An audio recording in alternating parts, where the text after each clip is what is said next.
편안한 저녁 시간 보내고 계십니까? 뉴스와이드 저는 이상훈입니다. 이재명 민주당 대표의 선거법 위반 혐의 1심 판결의 후폭풍이 지금 정치권을 강타하고 있습니다. 민주당은 재판부를 향한 비판을 이어갔고요. 국민의힘은 오는 25일 위증교사 혐의 재판에선 법정 구속도 가능하다면서 압박을 하고 있습니다.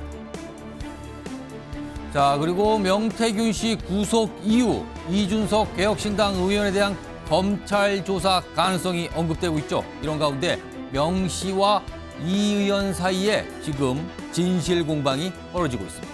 자, 이런 주제들과 함께 저는 1분 뒤에 돌아오겠습니다.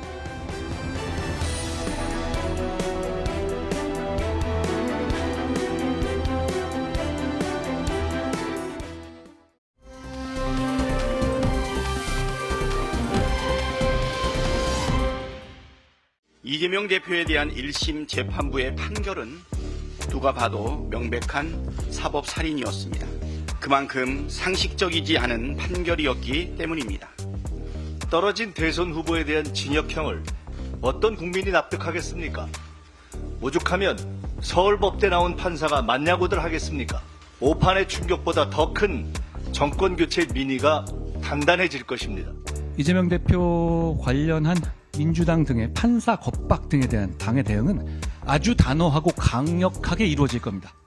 위증교사라는 건 대표적인 사법 방해 범죄인데 그 선고를 앞두고 더 극단적으로 몰려다니면서 판사 겁박이라는 사법 방해를 하는 것은 중형을 받겠다는 자해행위에 가깝다라는 말씀을 드립니다. 지난주에 있었던 이재명 대표의 여러 가지 재판 중에 한 가지, 가장 먼저 1심 선고 결과가 나왔습니다. 바로 선거법 위반 혐의 재판인데요. 선고 결과 나왔죠. 중형이 나왔습니다. 이에 대해서 오늘요, 민주당에서는요, 재판부 또는 판사를 향한 비판이 굉장히 거셌습니다. 반면에 국민의힘에서는 자꾸 판사 얘기하는데 왜 그러시는 거예요? 앞으로 재판 계속 남았는데 왜 이러는 겁니까? 이런 반응이 서로 맞서는 상황이었습니다. 오늘 민주당 내에서 나왔던 내용들 정리 좀 해볼까요? 바로 이런 모습들이었습니다. 여기 보면요, 박찬대 원내대표 지도부 차원에서부터 이렇게 나온 거죠. 사법부 역사에 남을 최악의 판결이다. 그러니까 재판부를 향해서 최악의 판결 그쪽에서 한 거예요. 이렇게 비판을 합니다. 그리고요, 김민석 최고위원의 경우는요, 오죽하면 서울법대 나온 판사가 맞냐고들 하나. 가만히 생각해보면 굉장히 거친 표현일 수도 있어요. 그리고요, 전현희 의원은 11월 15일 1심 선고 나온 날이에요. 대한민국 사법정의 죽은 날. 그럼 사법부는 어떻게 되는 거죠? 저 표현대로 하면. 그리고요, 또 있습니다. 김병주 의원. 이재명 1심 판결 명백한 사법살인이다.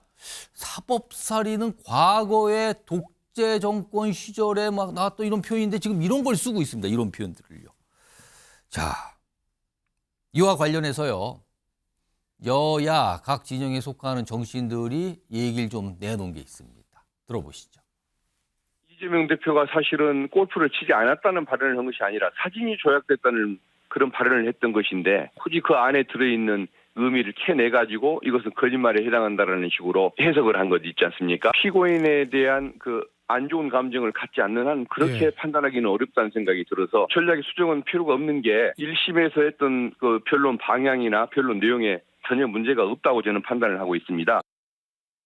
예상보다 높게 나온 건 저는 여러 가지 이유가 있겠지만 가장 큰 건 이재명 대표가 자초한 거라고 생각합니다. 판사가 헌법에 법률과 양심에 따라 판결한다 돼 있잖아요. 법률은 법률을 보는 거고 양심은 그 피고인의 태도를 보는 거예요. 근데 그렇게 봤을 때는 이재명 대표의 태도는 정말 불손하죠. 그 다음날 장애 집회 나와서 죽지 않는다. 네. 정치 판결이다. 사법부에 미친 판결이다. 이런 식으로 나오면 어떻게 양형에 이게 반영이 되겠습니까? 자, 1심 선고 판결은 나왔고 이미 지나갔습니다. 그런데 이걸 놓고서 지금 정치권에서 굉장히 많은 말들이 나오는 거죠. 지난주에 있었던 11월 15일에 있었던 이재명 대표 1심 선거법 위반 혐의 1심 재판에 사실은 고 김문기 처장 아느냐 마느냐 이게 핵심 쟁점이었는데 그 판결문에는 뭐 김문기 전 처장의 이름이 거의 수십 번이 나온다. 이런 얘기까지 뒤늦게 이제 판결문 분석에서 알려지고 있는 상황인데, 자, 송영훈 국민의힘 대변인. 지금 앞서서 민주당에서 지금 재판부를 향한 굉장한 비판, 어떻게 보면 비난에 가까운 얘기들이 많았어요. 그리고 특히나 방금 영상에서 확인해봤지만 재판부가 이재명 대표에게 안 좋은 감정을 갖고 있다. 또는 지금 민주당 일각에선 판사가 유죄를 이미 예단하고 뭔가 한 거 아니냐. 이런 추측까지 든다. 이런 말까지 나오고 있거든요. 민주당에서 왜 이러는 겁니까 지금? 일단 저분들이 친명이 아닌가 싶습니다. 이재명 대표에게 전혀 도움이 안 되는 이야기잖아요. 지금 저런 얘기가요? 그렇죠. 25일에 당장 위증교사 선고를 앞두고 있고 선거법 사건 항소 안 할 겁니까? 항소심, 상고심 갈 거죠. 그렇죠. 또 앞으로 대장동, 백현동, 성남동, 성남FC, 위례신도시 불법 대북 송금까지 재판 줄줄이 남아 있습니다. 지금 4개의 재판이 그동안 동시에 진행됐어요. 지금요. 그렇습니다. 그리고 또 경기도 법인카드 기소되면 또 재판 받을 거 아닙니까? 이렇게 줄줄이 재판을 받아야 될 상황에서 판사 개인에 대해서 신상을 공격하고 좌표를 찍는 듯한 발언을 공당의 최고위원이 한다? 이것이 이재명 대표에게 어떤 도움이 될까요? 그래서 저분들이 사실은 겉으로 친명을 표방하고 있지만 실제로는 이재명 대표가 빨리 처벌받고 내려오기를 바라는 것이 아닌가, 저는 그런 생각마저 듭니다. 그리고 제가 좀 덧붙여서 꼭 말씀드리고 싶은 것이 뭐 사법 살인 운운하는 발언을 지금 민주당에서 하는데요. 적어도 이 재판과 관련해서만큼은 뭐 죽지 않는다, 죽인다, 살인이다 이런 얘기를 하면 안 됩니다. 왜 그렇습니까? 이재명 대표의 그 일련의 범죄 혐의들은요.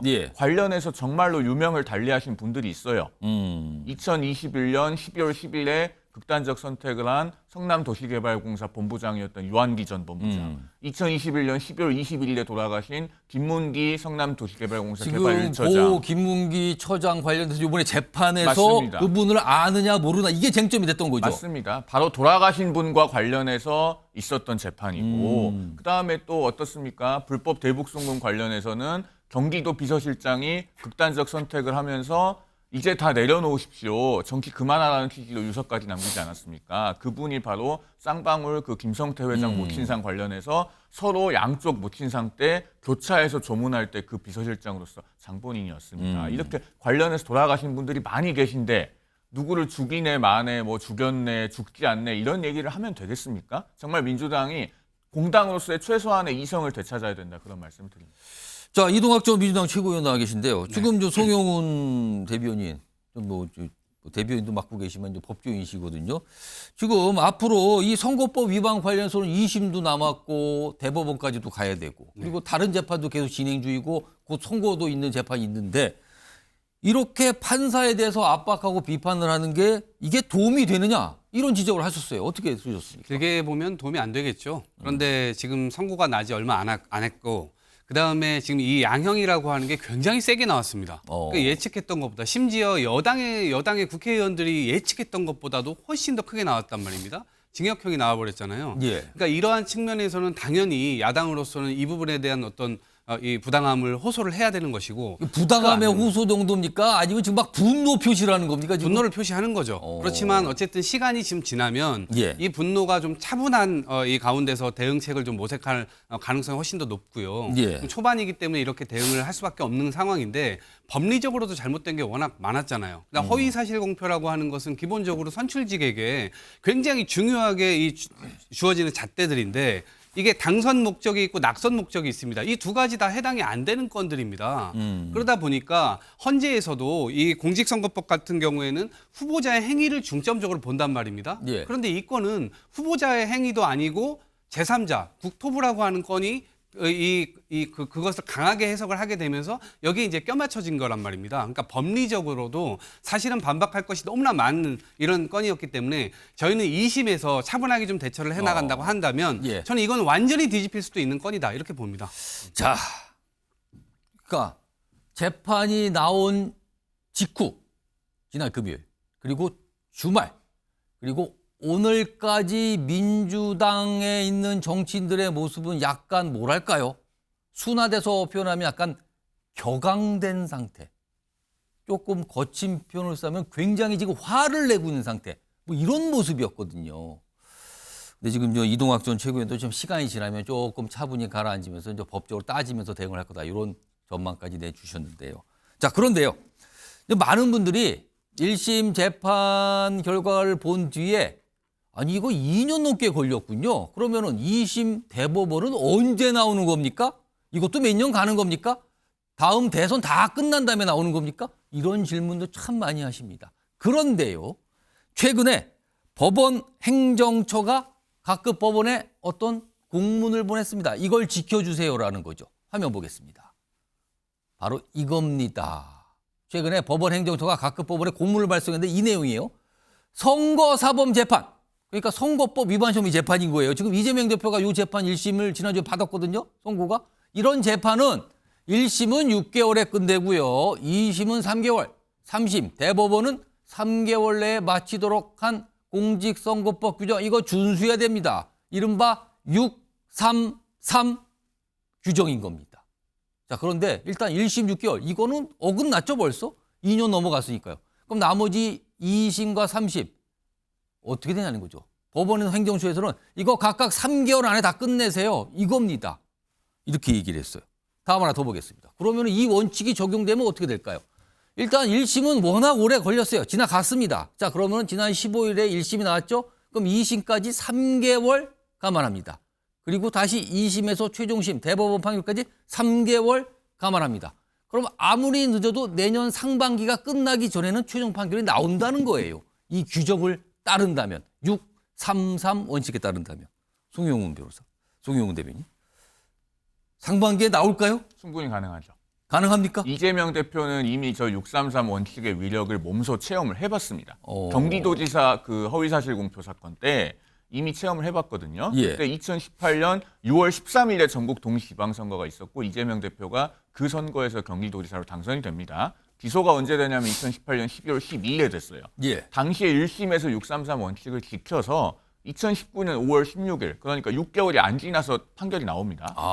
그러고서 항소심에 갔는데 2019년 5월 27일에 사건이 올라가서 2019년 9월 6일에 항소심 판결이 선고가 돼요.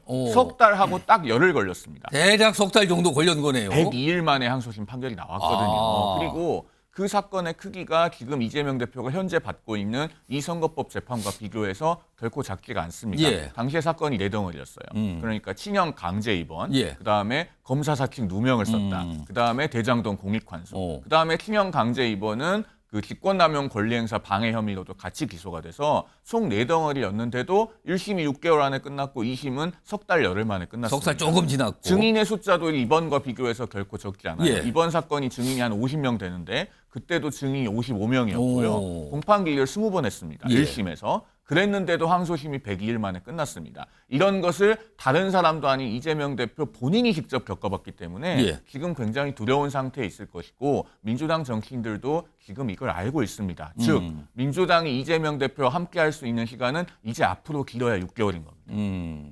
지금 634 원칙을 지켜라라고 최근에 법원 행처가 법원의 지시, 뭐 공문이 지시까지는 아니지만 공문을 보내서 이걸 따르라고 얘기를 한 거예요. 자, 그렇게 따지면 내년 상반기 안에는 최종적으로 확정 판결이 나올 거다. 이렇게 예상이 되는 건데 이동학 전 최고요. 네. 근데 민주당 입장에서는 가능한 재판을 길게 가져가고 싶은 게 솔직한 심정입니까 지금요? 가능한 오래오래? 뭐 오래오래는 아니지만 예. 규정은 지키라고 있는 거죠. 예. 근데 처음부터 지금 규정이 안 지켜졌잖아요. 일단 6개월 그 자체가 처음에 네. 1심 6개월에 끝나는 자체가 안 지켜졌어요. 그렇죠. 왜 그러냐면 이게 선출직이기 때문에 임기가 다 지나간 다음에 판결해봐야 무슨 의미가 있겠습니까? 이게 당선 무효용을 받아도 이미 임기 다 해버렸는데. 예. 그러니까 법치지라고 하는 것이 기본적으로 있는데 기본적으로 법원에서 이런 것들을 잘 안 지키고 예. 그다음에 이건 윤석열 정부 들어와가지고 권익이라는 것도 있잖아요. 그게 뭐냐면 무슨 사건이 접수가 되면 90일 이내에 다 판단을 하게 돼 있습니다. 원래 60일 이내에 판단해야 되고 한 달 정도 연장할 수 있는 것인데 지금 김건희 여사 명품백 받은 이런 것들은 120일 넘어서도 지금 나온단 말이에요. 그러니까 이미 국가기관들이 여러 가지로 지금 법을 안 지키고 있는 상황들이 많고 이런 상황인데 이거를 오히려 정치적으로 지금 악용을 하고 있는 겁니다. 그렇기 때문에 저는 이 부분에 있어서는 당연히 634 원칙은 지켜져야 된다 보지만 지금 관련돼서 검찰이 수사에 넣어놓은 여러 가지 자료들 이런 것들 검토하느라고 시간이 정말 없다는 거예요. 이런 측면이 좀 고려된다고 한다면 뭐 저거는 이제 규정인데 법원에서 이야기하는 바대로 이미 기존에 어떤 어겼던 측면들이 있기 때문에 예. 634 원칙은 지켜지지 않을 가능성도 크지 않을까 생각합니다. 제가 한 말씀만 예, 송영훈 대표. 드릴까요? 지금 이재명 대표 선거법 사건은요. 1심을 799일 그러니까 800일이나 했잖아요. 그동안에 공판기일 27번, 공판준비기일 4번, 선고기일 1번 해서 무려 32번의 기일을 800일 동안 한 겁니다. 그러면은 이재명 대표와 이재명 대표의 변호인이 사건 기록을 뭘 더 검토할 게 얼마나 더 남았겠습니까? 그리고 재판이 왜 이렇게 오래 걸렸냐면요. 1심에서 공판기일 변경이 9번. 제가 시각 변경된 건 빼고 날짜 변경된 예. 것만 말씀드린 겁니다. 피고인 변호인 쪽에서 요청해서 공판기일 변경이 9번, 그다음에 이재명 대표가 못하겠다고 해서 연기로 처리된 게 1번. 그렇게 해서 10번이나 사실상 변경이 돼서 기연이 되어 왔다. 제가 그 말씀도 아울러 드리겠습니다. 자, 내년 상반기 중에 과연 대법원 확정 판결까지 나올 것인가? 그리고 2심과 대법원은 과연 어떤 판결을 할 것인가? 1심에 이 징역형이 나온 게 유지가 될 것이냐 아니냐 이런 게 다 관심사로 지금 떠오른 상황입니다. 자, 이런 가운데요. 오는 25일 또 다른 1심 재판. 다들 이제 알고 계시죠? 이재명 대표의 위증교사 혐의 재판이 기다리고 있습니다. 화면 보겠습니다. 간단히 요약해보죠. 검찰에서는 징역 3년을 구형했어요. 25일입니다. 위증교사 혐의입니다.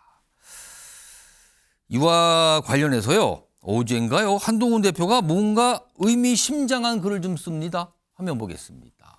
이겁니다. 위증교사 사건은 2023년 9월에 국회에서 체포동의안 처리돼서 통과될 때 이미 체포동의 요청에 포함돼 있다. 이미 당시에 이게 다 체포동의안 내용이 돼갖고 처리가 됐다 이미. 그래서 위증교사 재판사 요게 1심 나올 때 만약에 법원에서 재판부가 법정 구속을 시키더라도 별도의 체포동의안 처리 필요하지 않습니다라고 얘기한 겁니다. 그러면 여기서 관심사는 법정 구속 가능성을 고려했다는 부분, 그리고 이거는 이미 앞서서 체포동의안이 처리됐기 때문에 추가적인 체포동의안이 필요 없다. 이 두 가지 내용을 한동훈 대표가 최근에 강조한 겁니다. 자, 그럼요. 이 내용과 관련해서 지금부터 전화 인터뷰를 좀 해보겠습니다. 검찰 출신이죠. 주진우 국민의힘 의원 전화로 연결해 보겠습니다. 주진우 의원님 나와 계시죠? 예, 반갑습니다. 주진우 의원입니다. 예, 안녕하십니까. 네, 자, 우선요. 많은 분들이 이제 가장 궁금한 게 한동훈 대표 먼저 꺼내놨는데 25일 위증교사 재판에서 법정 구속이 될 가능성 있다고 판단하십니까? 저도 법정 구속 가능성이 당연히 있다라고 생각합니다. 왜냐하면요. 위증죄는 원래 사법부 신뢰를 좀 저해시키고 또 예. 법치주의를 무너뜨릴 수 있기 때문에 기본적으로 징역형 선고가 많이 이루어집니다. 그러니까 징역형이 주로 예상되는 것들이거든요. 예. 더더군다나 불과 5개월 전인 올해 6월에도 전 안산시장이 이제 당선 무효형을 면하기 위해서 위증교사를 했다가 반성하지 않는다는 사유로 징역 10월을 선고받고 예. 법정 구속된 전례도 있거든요. 예.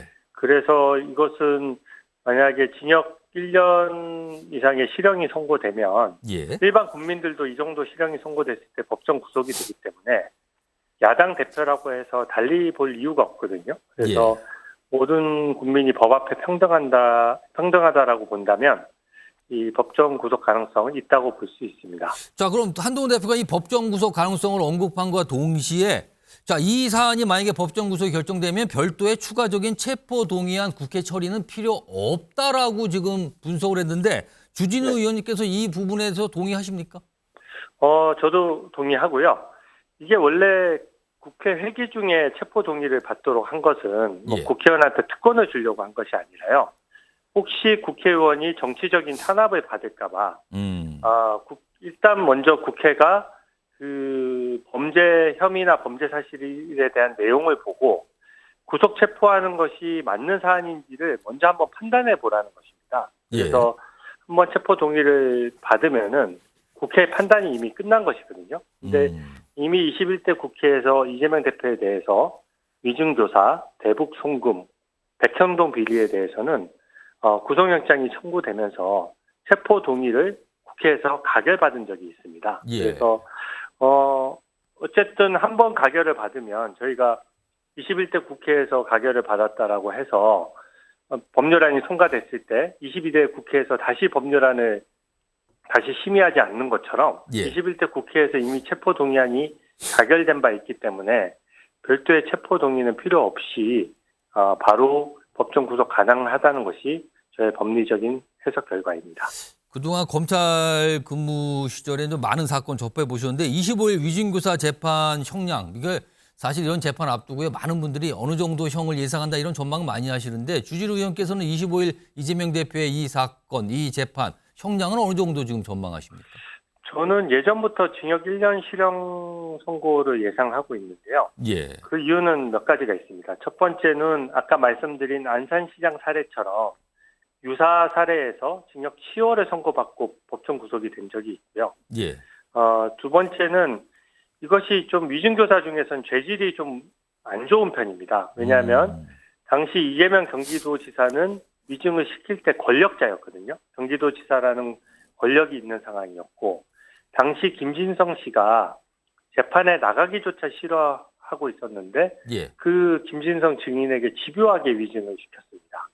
또 이재명 본인의 당선 무효형을 어떻게든 피해보려고 했던 동기가 있고요. 예. 더더군다나 이재명 대표 같은 경우에는 위증과 함께 대표적인 거짓말 범죄인 무고라는 범죄 전력도 있거든요. 예. 그래서 이런 걸로 봤을 때는 뭔가 형에 대한 가중사유만 있지 강정사유가 없기 때문에 예. 징역 1년의 실형을 저는 예상하고 있습니다. 앞서서 오늘 제가 기사를 좀 이렇게 찾아보다 보니까 주 의원님께서 이재명 대표의 선거법 위반 혐의 1심 선고 재판과 관련해서 네. 징역 1년 이상의 당선 무효형을 선고를 받을 거라고 이미 예고를 하셨더라고요. 그때는 어떤 네. 근거가 좀 어떤 보이는 게 좀 있었습니까? 저는 이게 지금 보면은 민주당은 현재 공직선거법상 허위사실 유포가 징역형 받은 사례가 매우 적다라고 하면서 벌써부터 재판에 불복하려고 하거든요. 근데 예. 저는 민주당이 반대로 얘기하고 있는 것이라고 생각합니다. 왜냐하면요.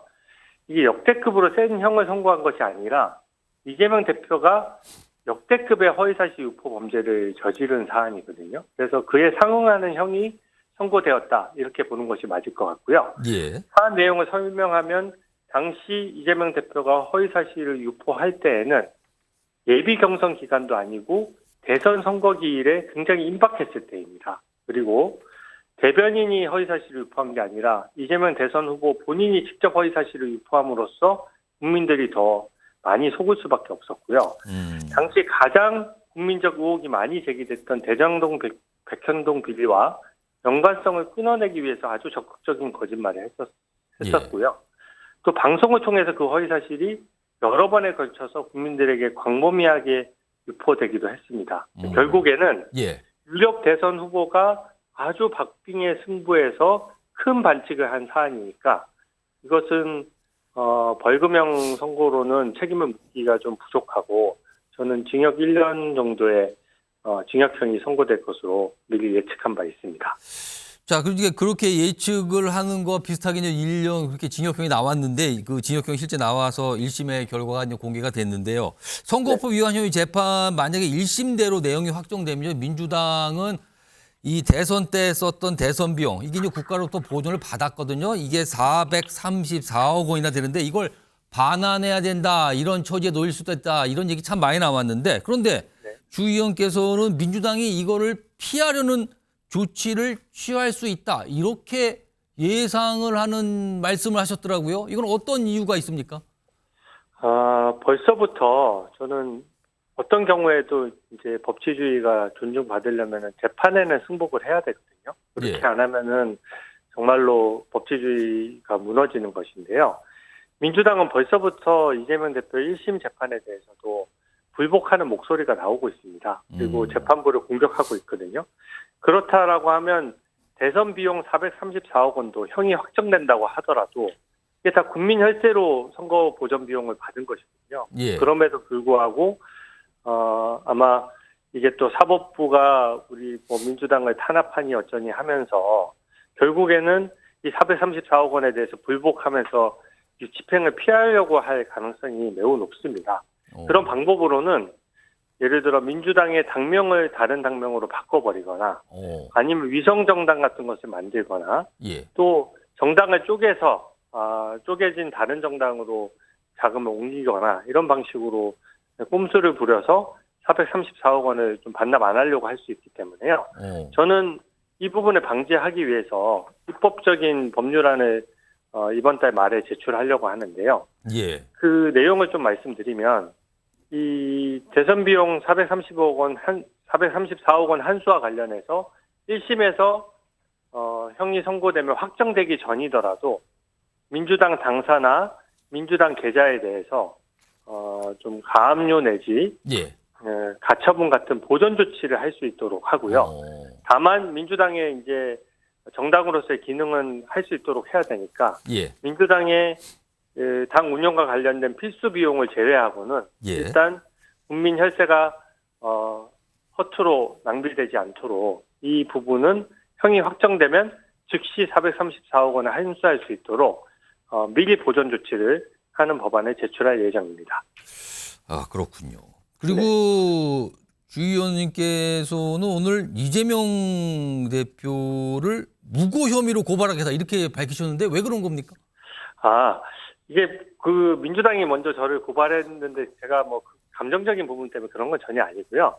제가 저번에 이재명 대표 방송 생중계를 좀 봐달라고 이재명 대표에게 줄기차게 요구를 해왔습니다. 예. 왜냐하면 국민의 알 거리를 위해서도 바람직하고 이재명 대표 본인도 너무 억울하다라고 하니까 어차피 1시간, 2시간 뒤에 재판 판결문이 공개되니까 방송 생중계를 통해서 국민들께 재판 과정을 생중계하자 이렇게 말씀을 드렸거든요. 예. 근데 이재명 대표가 끝내 답을 하지 않고 반대를 했습니다. 근데 그와 관련해서 이재명 대표 측 주장은 그런 겁니다. 그냥 나는 직접 반대한 적이 없다. 그리고 그냥 나는 침묵했을 뿐이고 재판부 결정에 따르려고 했는데 왜 예. 나를 반대했다라고 하냐.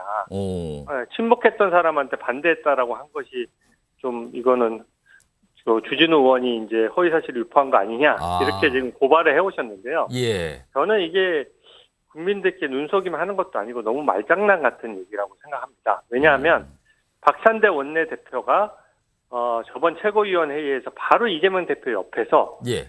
방송 생중계 절대 받아들일 수 없다. 그리고 이것은 방송 생중계를 허용해달라고 국민의힘에서 요구하는 것은 사법부를 협박하는 것이다. 예. 이렇게까지 그런 취지로까지 말씀을 하셨거든요.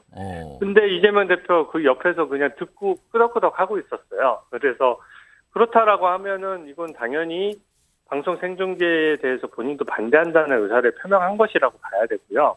민주당에 있는 법률위원장, 최고위원 전부 다 반대 의사를 표명했는데 그걸 어떻게 단순히 침묵했다라고만 할 수 있겠습니까? 그래서 이 부분은 방송 생중계 이슈를 더 키워나가기 위해서라도 제가 무고죄로 맞고발해서 함께 시시비비를 가려보도록 하겠습니다.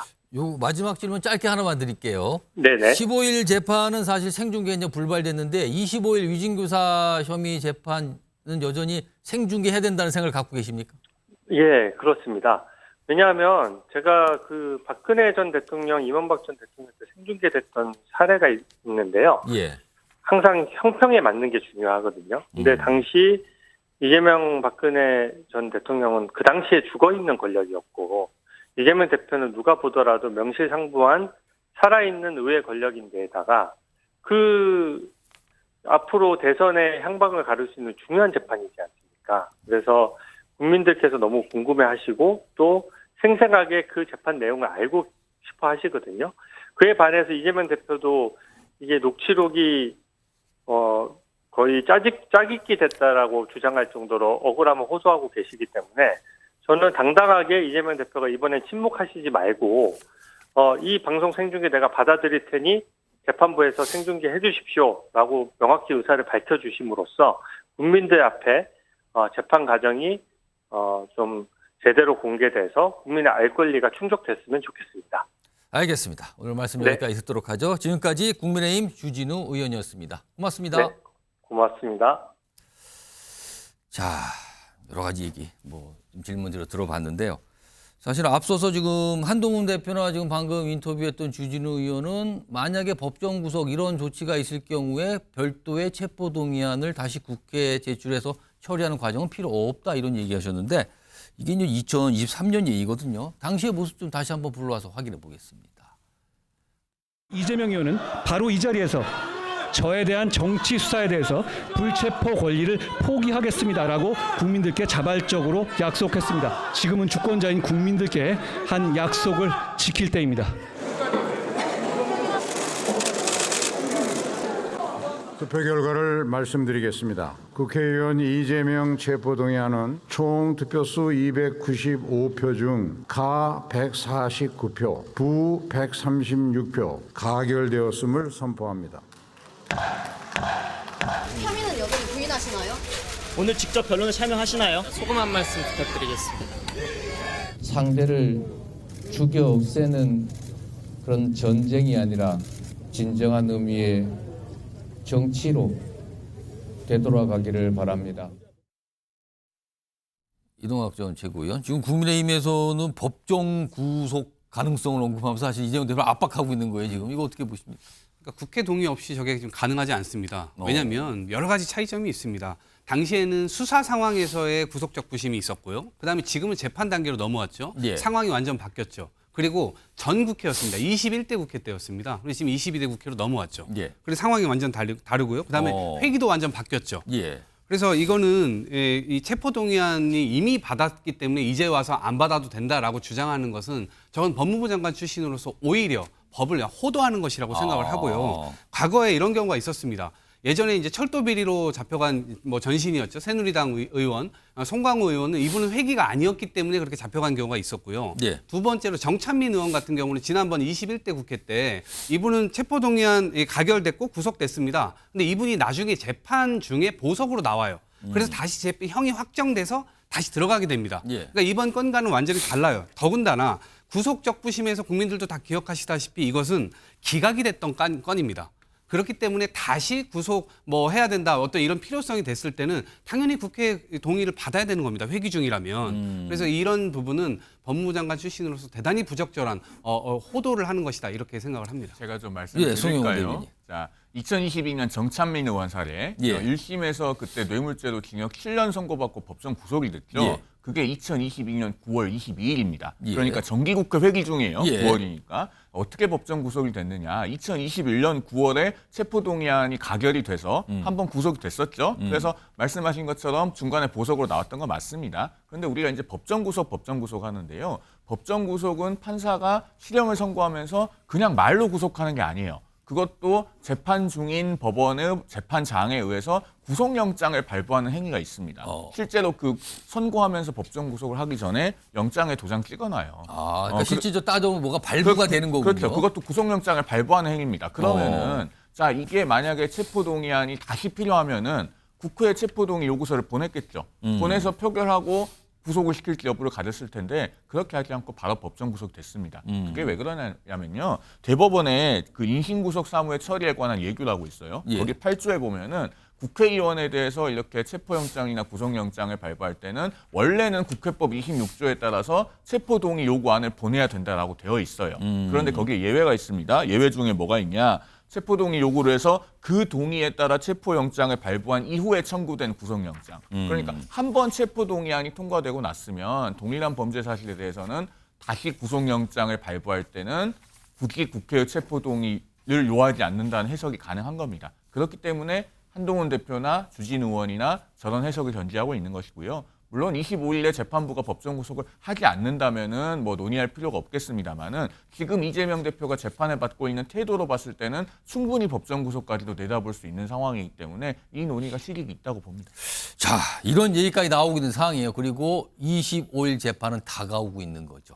자, 이런 상황에서요.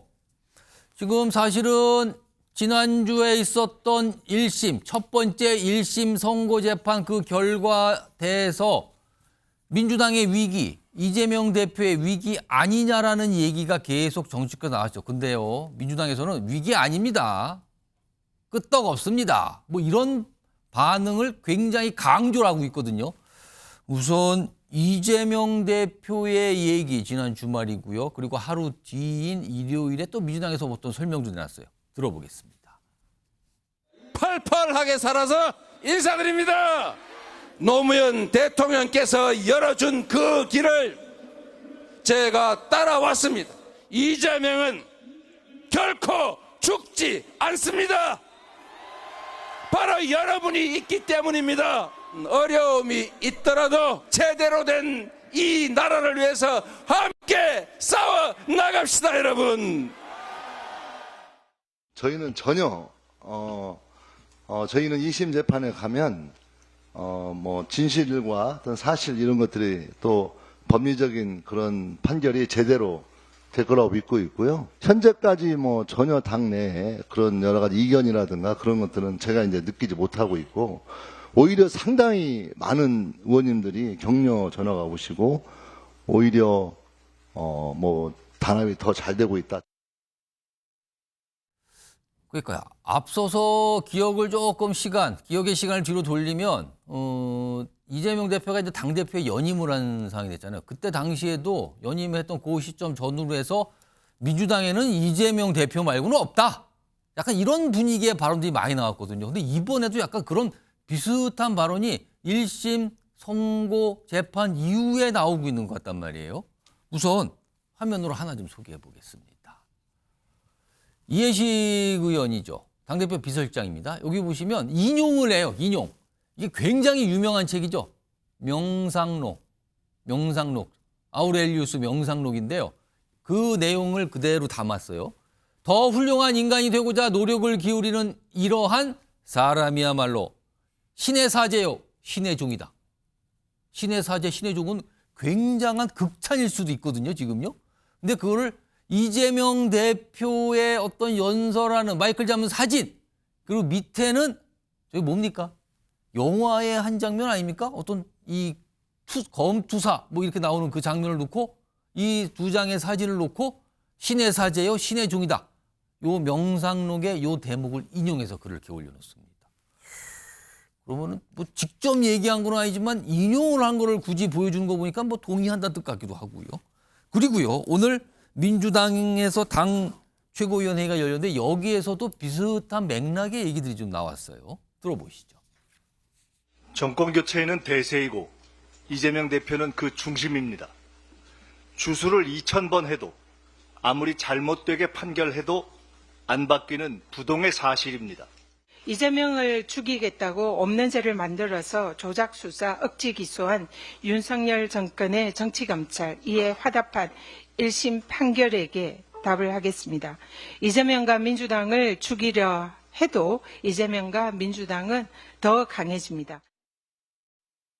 송영훈 국민의힘 대변인, 이렇게까지 얘기하는 건 어떤 이유일까요? 아니면 다음 재판에 어떤 정도 이렇게 얘기해야지만 뭐가 좀 더 자신감 또는 영향을 줄 수 있다, 이런 판단을 했을까요? 어떻게 보십니까? 제가 누차 말씀드리지만요. 저렇게 판사와 법원을 공격하면 이재명 대표의 남은 재판, 그리고 항소심, 상고심에 더 악영향만 미칠 뿐입니다. 뭐 멸망으로 이르는 문은 넓어서 찾는 자가 많다고 하는데 굳이 찾겠다고 하면 제가 말리지는 않겠습니다만은 만약에 저분들이 정말로 이재명 대표를 위해서 저러는 것이다 라고 하면 도저히 납득할 수 없고요. 어쩌면은 저분들의 정무 감각의 문제인가 싶은 생각도 듭니다.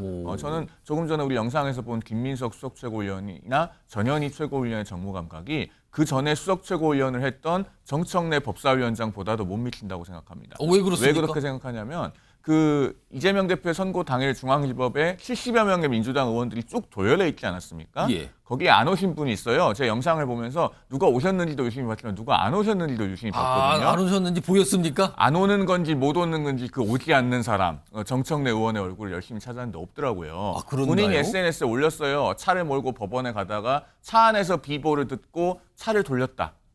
그 얘기인즉 뭡니까? 못 왔는지 안 왔는지 모르겠지만 어쨌든 정청래 의원은 저 자리에 와서 영원히 흑역사로 남을 그 영상을 남기진 않았습니다. 그런데 이 디지털 시대에 저렇게 판사를 공격하고 판결을 잘못되게 공격을 하는 저 최고위원들의 말과 글, 영상 얼마나 오랫동안 남겠습니까? 저는 저분들의 정무 감각이 정청래 의원보다 훨씬 뒤떨어진다라는 촌평을 드리고 싶습니다. 그러니까요. 뭐 이해식 의원 같은 경우는 인용을 했지만 신의 사제 이런 표를 이렇게 표를 써서 인용한 글을 올려놨고, 대세다, 더 강해진다, 뭐 이런 표를 쓴 겁니다. 그런데 앞서서요, 사실 이재명 대표를 향해서 민주당 내에서 굉장한 극찬들이 좀 많이 있었어요. 그 모습도 다시 한번 불러와서 묶어봤습니다. 더불어민주당의 아버지는 이재명 대표님이십니다. 집안의 큰 어른으로서 이재명 대표님께서는 총선 직후부터 영남민주당의 발전과 전진에 계속 관심을 가져주셨습니다. 민주당은 김대중, 노무현, 문재인, 이재명으로 깃발과 상징이 계승되었습니다. 축구로 치면 차범근, 황선홍, 박지성, 손흥민으로 깃발이 계승된 것과 같습니다. 이재명 대 차은우. 하나, 둘, 셋. 이재명. 아, 이건 아니다. 이동학 전 최고위원. 과거에 사실 여러 가지 얘기가 많이 됐던 장면들이었어요, 과거에. 근데 지금 보면은 1심 선고 이후에 이재명 대표는 뭐 그냥 이렇게 죽지 않는다. 그리고 이재명을 중심으로 뭐 똘똘 뭉칠 뿐이다. 약간 이런 취지의 얘기들이 강하게 나오고 있거든요. 글쎄요. 이거 좀 어떻게 봐야 될까요? 앞서 보여주셨던 영상은 사실 앞뒤에 맥락들이 좀 있었던 것이었고요. 예. 그다음에 지금 사안에 관해서 지금 최고위원들이 저렇게 발언하는 것, 이것은요 지금 법적 문제이긴 하나 이것이 정치인과 관련되어 있는 것이고 그것이 하필 야당의 대표란 말입니다. 그렇기 때문에 법적 문제로만 따질 수도 없고 당연히 정치적 이슈도 같이 얽히고 설켜 있는 문제입니다. 그러다 보니까 법적 문제일지라도 당연히 정치적 문제가 되는 것이고 거기에 당연히 발언을 해야 되는 것이죠. 그다음에 구조가 어찌 보면 지금 이 정적 죽이기라고 하는 그런 프레임 속에서 그냥 계속해서 1년 넘도록 2년 넘도록 지금 탈탈 털어가면서 지금 재판을 4-5개를 지금 진행시키고 있는 것 아니겠습니까? 그러다 보니까 어찌 보면 이 윤석열 대통령이 지금 하고 있는 여러 가지 실정들을 야당의 어떤 실수, 그다음에 야당 대표의 어떤 이 법적 문제 이런 것들로 갈고리를 걸어서 자신들의 실정을 지금 덮으려고 하는 그런 술수에 지나지 않는다. 이런 프레이밍도 야당에서는 얼마든지 가능한 겁니다. 그렇기 때문에 지금 저것이 뭐 충성 경쟁이냐 혹은 뭐 민주당의 문화냐 그런 것이 아니고요. 이것은 1심이 이제 끝났지만 2심에서 언제든지 뒤집어질 수도 있는 사안이라고 봅니다. 왜냐하면 지금 법정에서 볼 때는 예를 들면 같은 손인데 누군가는 손등을 볼 수도 있고 누군가는 손바닥을 볼 수도 있는 거 아닙니까?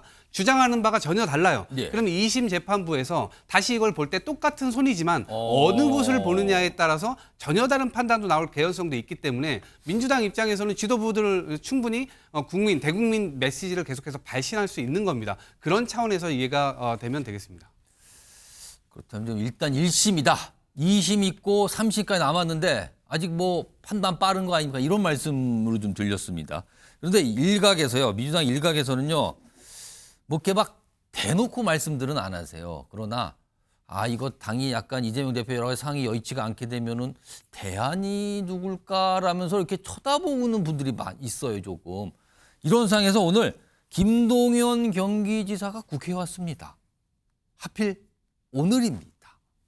내용 좀 보겠습니다. 영상입니다. 지금 뭐 그런 거 논의할 때가 아닌 것 같습니다. 야당 대표에 대해서는 지금 먼지털이식 수사를 하고 있고 살아있는 권력에 대해서는 지금 문객이 수사를 하고 있습니다. 이게 제대로 된 법치인지 민주주의인지 정말 비판하지 않을 수가 없습니다. 비밀 회동은 전혀 아니고요. 뭐 그 만나는데 뭐 비밀일 게 뭐가 있겠습니까? 자연스럽게 만나서 저녁 먹으면서 여러 가지 대화를 아주 즐거운 대화를 나눴습니다.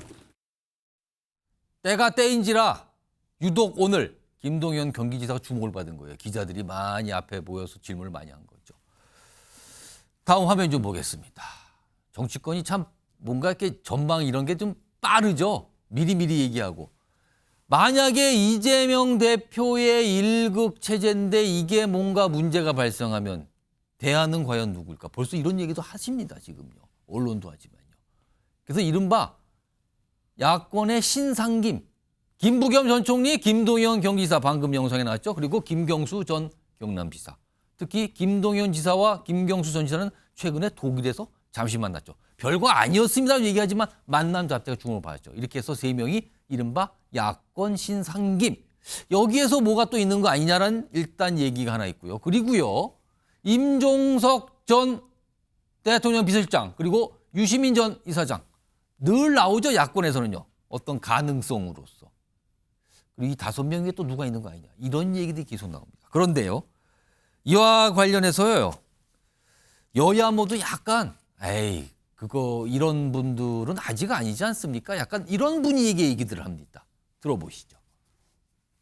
심소봉대라는 표현을 굳이 쓸 필요도 없이 이미 지난 총선에 거기서 얘기되는 분들이 다 당원과 국민들에 의해서 일정하게 판단을 받은 분들인데 그게 무슨 침이 되겠나 이런 생각이 듭니다. 그것은 이미 판단이 마무리가 됐는데 뭐 그런 것을 가지고 이제 어떤 다른 발언을 하는 기회가 될 수 있을지 모르지만 그것이 일단 이 정권 교체의 큰 흐름으로 밀고 가고 있는 당에 무슨 영향을 미치겠습니까?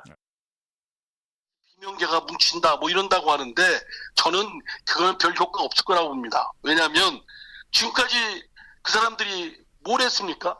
눈치 보고 있다가 자신들이 공천 문제가 닥치고 자신들의 이익 불이익이 닥쳤을 때 그때 뭐 꿈찔거리고 나서는 듯 하다가 다시 또 이재명의 그 위세가 또 극심해지니까 납작 엎드리고 있지 않았습니까? 지금의 민주당 사람들 또는 민주당에서 뭐 지난번에 공천이 됐든 안 됐든 어쩌고 저쩌고 하고 때가 되면 다시 슬금슬금 뭐 하는 것처럼 드러나는 사람들, 저는 그 사람들도 공범자라고 생각합니다. 비겁하고. 송영훈 대변인, 뭐 경쟁정당인데 소속은 틀리지만 뭐 제3자로서 밖에서 보시기에 이재명 대표가 이제 문제가 생겼다면 지금 현재 민주당 내부에 대안이 될 수 있는 만한 인물과 세력이 과연 있는가? 이거에 대해 좀 말씀 들으니까 다 회의적인 반응이거든요.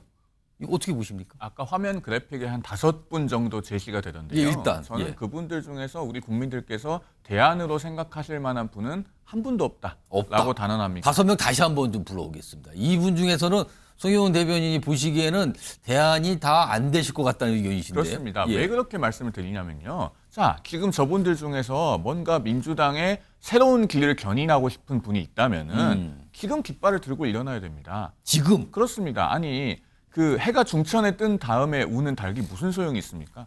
닭이 한밤중에 울어도 곤란합니다만 적어도 먼 동이 터오기 시작하는 그 새벽에는 닭이 울어야 되는 거예요. 그래야지 주인이 그 닭을 계속 키우고 먹이를 주는 의미가 있는 겁니다. 정치인의 주인은 국민인데 자 지금 민주당의 먼 동이 터오고 있어요. 이제 이재명 대표와 함께할 수 있는 시간은 불과 6개월밖에 남지 않았습니다. 그러면 지금 분연히 떨쳐 일어나서 아 우리가 더 이상 이렇게 거짓을 옹호하는 그릇된 길로 가서는 안 된다. 라고 당당히 외칠 수 있어야 국민들께서 새로운 대안으로 주목을 하실 건데 오늘 김동연 지사만 해도 뭐라고 얘기합니까? 친명보다 더 친명 같은 이야기를 하고 있잖아요. 그걸 보면서 아마 국민들께서는 민주당에는 도저히 답이 없구나 이렇게 많이들 생각을 하실 거라고 봅니다. 지금 이 상황을 분석하신 분도 있어요. 정치권에 대해서 약간 예리하게 보시는 분인데 들어보겠습니다. 지지율의 영향을 받으면 그러니까 신압으로 지지율이 조금씩 야 이거 지금 판결 내용을 보니까 뒤집기가 어렵겠다 이러면 이제 지지층 일부도 대안을 찾기 시작하겠죠. 어렵겠다라는 여론이 또 확산될 수 있고 그러면 이제 내부가 이제 꿈틀꿈틀 좀 되겠죠. 그래도 일단 제가 생각해 보면 워낙 이 당 체제가 친명 체제로 돼 있기 때문에 지금 뭐 비명 3인방이라고 얘기하는 분들보다는 아마 그런 일이 오더라도 친명 내에서 대안을 찾으려고 하는 게 뭐 플랜 A일 겁니다. 이동학 전 최고요. 그러니까 대안이 이른바 그 이재명 대표와 이제 대척의 관계에 있는 민주당 인사가 아니라 그냥 이재명 대표 가까웠던 친명 내에 또 다른 인물이 대안이 될 것이다. 이렇게 보시네요. 지금 저 분석이 그런데. 저도 말씀을 좀 드리려고 했는데 국민들의 생각이 가장 중요한 거 아니겠습니까? 국민들이 정치인을 죽이고 살리고 하는 거예요. 다른 사람이 어떻게 할 수 없습니다. 국민들이 살으라고 하면 감옥에 있다가도 꺼내주는 것이고 들어가지 못하게도 막을 수 있는 것이고 물론 잘못을 한 것과 안 한 것은 좀 다르죠. 이건 정치적 문제니까요. 근데 지금 여기에서 혹시라도 내가 대안이다.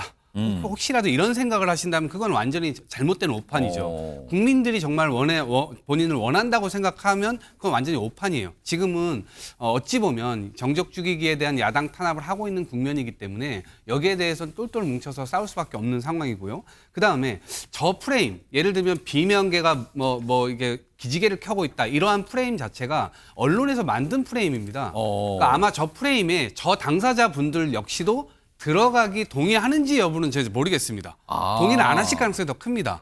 왜냐하면 정치적으로 지금 올바른 어떤 그 스텝이 아니거든요. 그러한 측면에서 봤을 때 오히려 이재명 대표에 대해서 지금 뭐 1심 이제 이 나왔을 뿐인데 2심, 3심 완전히 이제 확정 판결까지 받은 것도 아닌데 여기에서 부안해동을 한다거나 그렇게 하면은 오히려 정치적으로 더 어려운 국면이 펼쳐질 수가 있는 것이죠. 적어도 정치적 생각을 한다면 지금으로서는 똘똘 뭉쳐서 윤석열 정부의 무능과 폭정에 맞서 나갈 수밖에 없는 그런 선택지만 있는 것 아닐까 싶습니다. 제가 짧게 한 말씀을 드려도 될까요? 지금 이동학 최고위원 말씀을 들어보니까 민주당이 한 4반세기 전, 24년 전, 2000년보다도 훨씬 더 투행한 것 같습니다. 그때 민주당의 정동영 의원이 재선 국회의원이었어요. 이제 막 재선한 의원이었는데 2000년 12월에 청와대에서 김대중 대통령, 권노갑 최고위원 등등 다 있는 만찬 자리에서 권노갑 최고위원을 면전에 두고 대통령에게 그렇게 얘기합니다. 권노갑 최고위원 이선을 후퇴해야 된다. 그렇게 해서 당시에 동교동계 좌장이었던 권노갑 최고위원이 이선을 후퇴합니다. 실제로. 그 결과 정동영 의원은 2002년 대선 경선 때 일약 국민 경선 2등을 하고 한때 차세대 주자 반열에까지 오를 수 있었던 거였거든요. 그러니까 그 시절 민주당에는 그래도 그런 결기 있는 정치인이 있었어요. 그런데 지금은 거짓을 옹호하는 그릇된 길에서 벗어나야 한다. 우리가 이제라도 올바른 길로 돌아가자라고 말하는 정치인이 없습니다. 민주당을 오래 지지하셨던 분들도 아마 이런 민주당의 면모 때문에 실망해서 마음이 떠나신 분들이 많을 건데 지금 혹시나 하면서 다시 보시다가도 그런 사람이 여전히 없구나 라면서 다시 발걸음을 돌릴 것이다. 제가 이런 말씀. 제가 짧게만 말씀하셨으니까 지금 그 말을 그대로 사실 국민의힘에 적용해야 돼요. 지금 이재명 정부가 활동하는 게 아니잖아요. 집권한 정부는 윤석열 대통령이고요. 한동훈 대표가 찔끔찔끔 하려고 한다 만다 계속 이제 그러고 있는 상황에서 다시 무릎을 꿇은 모양새인데 오히려 지금 송영훈 대변인 같은 분들이 좀 모여가지고 소장파 만들고 윤석열, 김건희 이선 후퇴 외치고 그거를 지금 사실은 집권 여당에서 해줘야 되는 목소리입니다. 근데 그거를 지금 안 하시면서 야당에서 해라. 알겠습니다. 이건 말이 안 돼. 아니 저희가 다 했잖아요. 왜냐하면 한동훈 대표가 김건희 여사 활동 중단 공개적으로 요구했고 대통령 사과도 요구했고 인적 쇄신 요구했고 한남동 라인 명단도 구체적으로 제시해가면서 이 사람들 다 인사 조치해야 되는 것 아니냐 이렇게 건의도 다 했습니다. 그러니까 어쨌든 대통령 기자회견도 했고 지금 김건희 여사는 남미 순방도 안 갔잖아요. 알겠습니다. 어느 순간부터 여야가 한쪽이 문제를 지적하면은 그쪽은요. 그럼 다시 이쪽은 그쪽은요. 이렇게 약간 하는 상황이 좀 온 것 같아요. 자, 지금 정치권 이슈에서 이재명 대표가 이제 한복판 중심에 서 있죠. 근데 얼마 전까지 다른 인물이었었어요. 바로 명태균 씨였는데요. 어느 순간부터 이 명태균 씨와 함께 이준석 개혁신당 의원의 이름이 같이 거론되는 상황이 많이 나타나고 있습니다. 다음 주제는 바로 그 내용입니다. 키워드 보시죠. 누가 거짓말입니다. 누가 거짓말. 맞서고 있어요. 주장들이요. 서로 다른 주장이 동시에 나왔습니다. 지금요. 일단 명태균 씨가 이준석 의원에 대해서 얘기한 거 그리고 이준석 의원이 명태균 씨에 대해서 얘기한 거 얼마 전 얘기들입니다. 일단 그 얘기부터 목소리부터 들어보겠습니다. 그래서 이준석 대표가 이래요. 제가 2번을 갔다 거기에 2번 다 똑같은 분이 배석하셨다. 윤 핵감보다 더 친하신 분이. 그게 저예요. 한 번은 아크로비스타 집에, 한 번은 코바나 콘텐츠. 그러면 건대 앞에서 만난 거 누가 그렇게 짰겠어요. 치맥, 첫 공식 행보라고 한 거. 그걸 하게 한 거는 나. 그게 나온 사람이 나예요. 이준석 대표도 제가 1등 된다고 생각했겠어요. 제가 이준석을 당대표 만들고 나서 대통령 만들기 별거 아니에요. 여론조사라고 계속 얘기할 거면은 무엇이 무상 여론조사다라고 해야지 이제 반박을 할 수 있거든요. 저는 그때 명태균 사장이 예를 들어서 저를 위한 여론조사를 해가지고 저에게 결과치를 제공했다 그런 일이 없습니다. 지금 와서 그냥 갖다 붙이는 거에 가깝다 이렇게 봅니다. 만약에 지금 언론에서 파악한 특정 여론조사가 있으면은 저한테 물어보시면 제가 그거 답할 수 있는데요. 이렇게 뭔가 서로 맞서는 주장들 했거든요. 근데 또 있습니다. 최근에 또 나왔어요. 화면 보겠습니다. 서로도 이런 주장을 해요. 우선 이게 첫 번째 모습인데 명태균 씨가 이제 언론 보도를 통해서 이런 얘기가 나왔어요. 2021년 5월 9일입니다. 5월 9일에 이준석에게 처음 전화가 왔다. 그러니까 이준석 의원이 명태균 씨에 전화를 했다는 거예요. 첫 통화 후 3에서 4일 뒤니까 5월 중순 정도가 되는 거예요. 대구의 한 카페에서 만났다.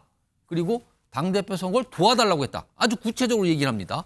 5월 9일 그리고 전화가 왔고 며칠 지나서 대구에서 만났고 도와달라고 했다. 이겁니다. 그런데 이준석 의원은 명시 요청으로 5월 24일에 처음 만난 거다. 요청의 방향이 다릅니다. 만난 날짜도 달라요, 지금요.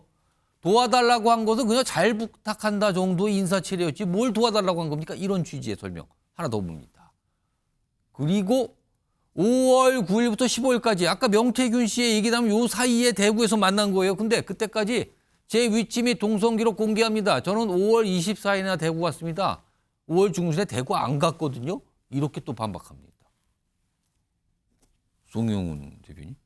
이거 명백히 엇갈리는 주장을 하고 있어요, 지금요. 진실공방처럼 보이는데. 그런데요. 예. 세부적인 경위에 관해서 조금 엇갈리는 것이 저는 별로 중요하다고 생각하지 않습니다. 뭐 며칠에 처음 만나냐 이게 중요한 게 아니고요. 예. 그 이후에 이준석 의원과 명태균 씨 간에 유지되어 온 돈독한 관계, 그리고 현재도 이준석 의원이 명태균 씨에 대해서 뭔가 우호적인 언어들을 사용해 가면서 논평하고 있는 점, 이런 것들이 중요하다고 봐야죠. 자, 명태균 씨는 이제는 정치 브로커라고 하는 것이 우리 정치권과 또 사회적으로도 거의 일치된 평가입니다. 그런데 이준석 의원은 아주 최근까지도 명태균 씨에 대해서는 꼬박꼬박 방송에서 명태균 사장이라고 해요.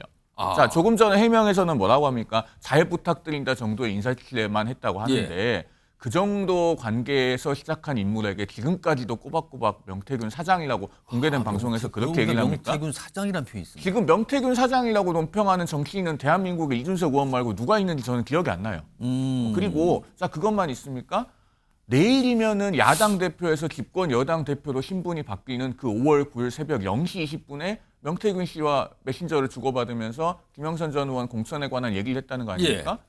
국회의원도 아니고 뭐 정치인도 아니고 일개 정치 브로커 정도에 불과하는 사람에게 그 한밤중에 공천에 관해서 얘기를 해줘요? 확정돼서 발표도 나기 전에 어떻게 뭐 하자고 한다더라 하는 얘기를 왜 해줍니까? 그리고 뭐 7불사에서 새벽 4시에 같이 홍매화 심은 것은 말할 것도 없고 그다음에 명태균 씨가 최근에 구속이 된 사유 중에 중요하게 작용한 것이 그 증거인멸의 우려 아닙니까? 그중에서 뭐가 있었습니까? 선불폰을 구입해서 명태균 씨가 이준석 의원한테 전화를 했다는 내용이 나왔잖아요.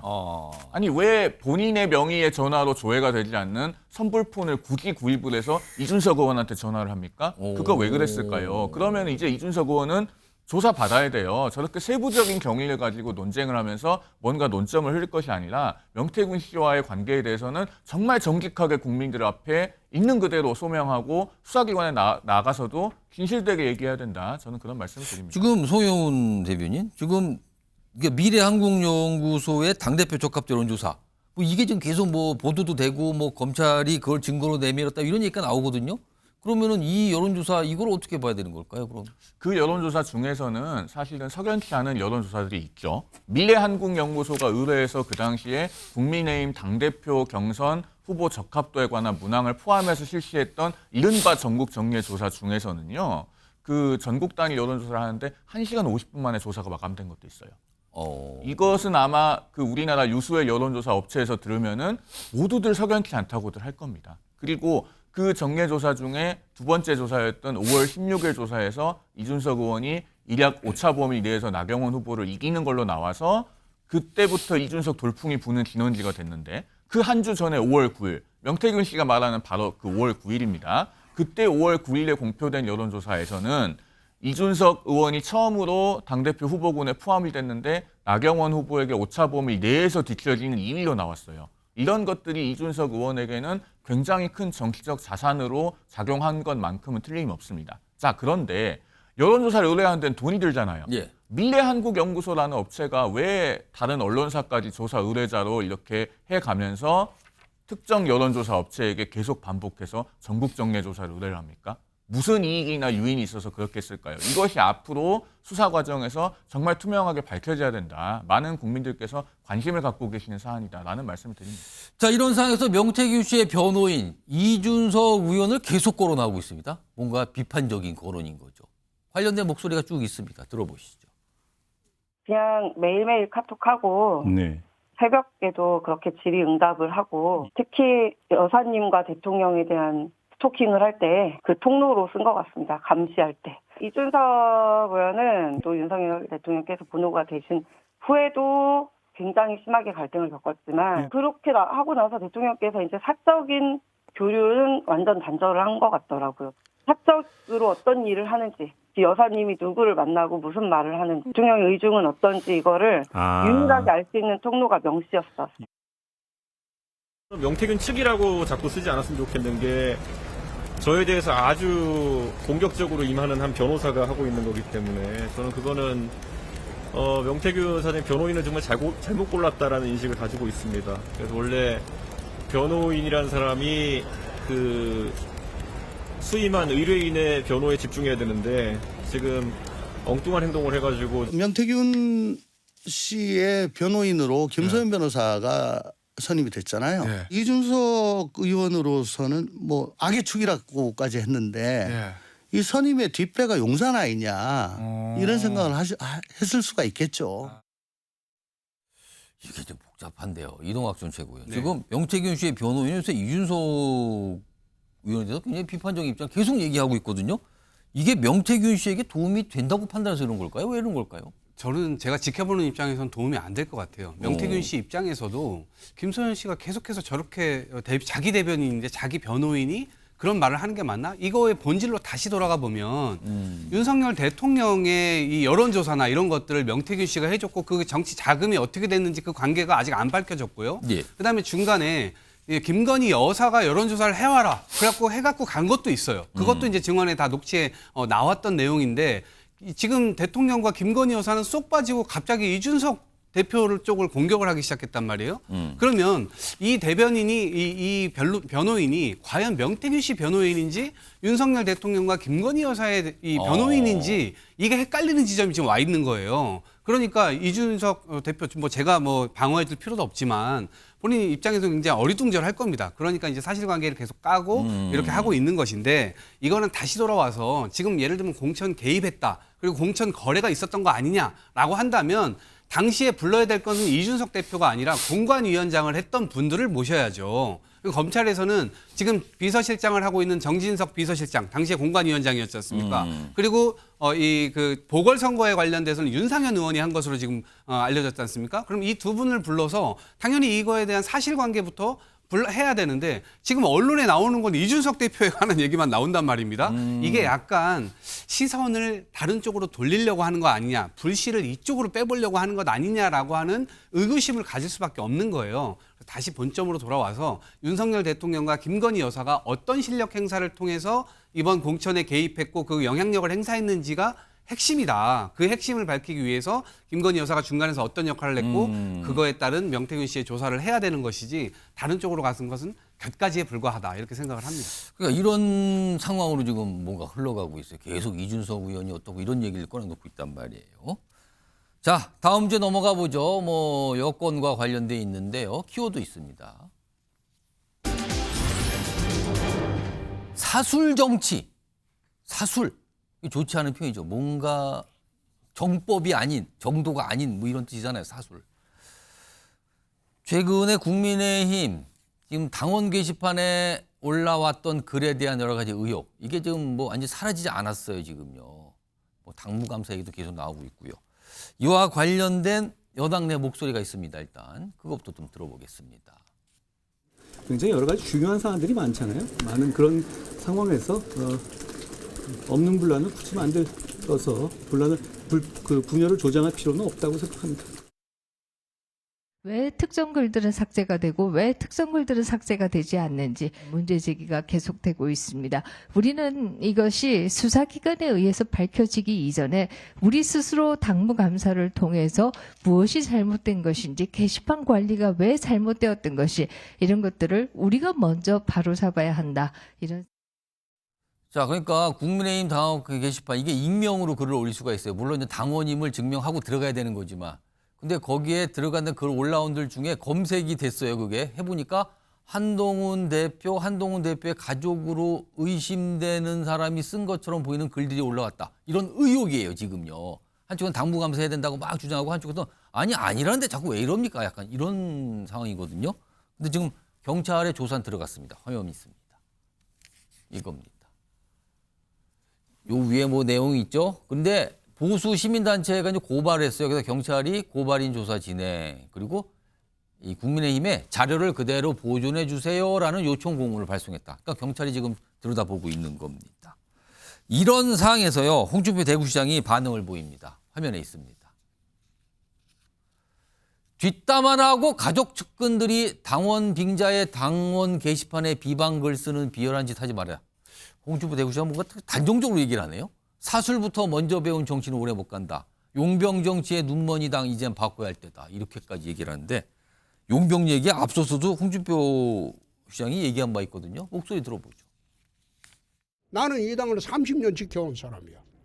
그런데 윤 대통령은 용병이야. 지금 당대표도 용병이야. 용병들이 이 당에 대한 예정이 있겠나 이 말이야. 근데 해체대로 안 놔두고 겨우 살리놨더만은 그 뒤에 들어온 거는 전부 용병이야. 용병들이 들어와서 당을 계속 망치고 있다 이 말이야.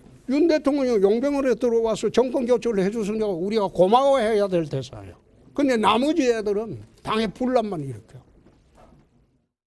이동학 전 최고위원, 홍준표 대구시장은 작성자를 한동훈 대표로 너무 단정짓는 것 같은데요, 지금요? 지금 많은 국민들도 그렇게 생각하실 겁니다. 왜냐하면 지금 처음에 이제 이게 한동훈 대표가 지금 처해 있는 상황이 내후 외환의 상황인 거거든요. 대통령 리스크가 진행되고 있고 지금 이 건으로 인해서 당대표 리스크까지 지금 진행이 되는 모양새예요. 근데 저런 문제가 나왔을 때 김민전 최고위원도 같은 면전에다 대고 이걸 조사하자라고까지 얘기를 하잖아요. 그러면 이게 본인이 한 것이 아니고 또 본인에 관련된 가족들이 한 것이 아니라면 바로 김민전 최고위원 같은 사람 뭐 예를 들면 뭐 이 진실 추적 단장 이렇게 단장으로 앉혀가지고 그거 저거 30분이면 다 나올 얘기거든요. 다 모든 거 확인이 가능합니다. 그런데 저걸 안 하고 있다. 분란이 없는 분란을 자꾸 만들지 말라. 이런 식으로 언론에 얘기하는 것은 오히려 의혹을 좀 더 짙게 만드는 아주 잘못된 행동 같아요. 송영호 대변인, 한동훈 대표가 뭐 원칙적인 얘기 빼고 별다르게 구체적인 입장을 아직까지 안 내놓고 있긴 해요. 이거 어떻게 봐야 됩니까? 일단 저게 한동훈 대표가 아니라는 건 확인이 됐지 않습니까? 본인은 거기 가입하지도 않아서 글 쓸 권한이 없다. 가입하지 않았다. 김재원 최고위원도 옆에 계시면서 확인을 해줬던 바가 있고요. 저는 민주당에서 방금 이런 말씀을 하시는 것에 대해서 굉장히 좀 놀랍게 받아들이거든요. 왜냐하면 지금 민주당이 이재명 대표와 관련해서는요. 표현의 자유를 앞장서서 부르짖고 있어요.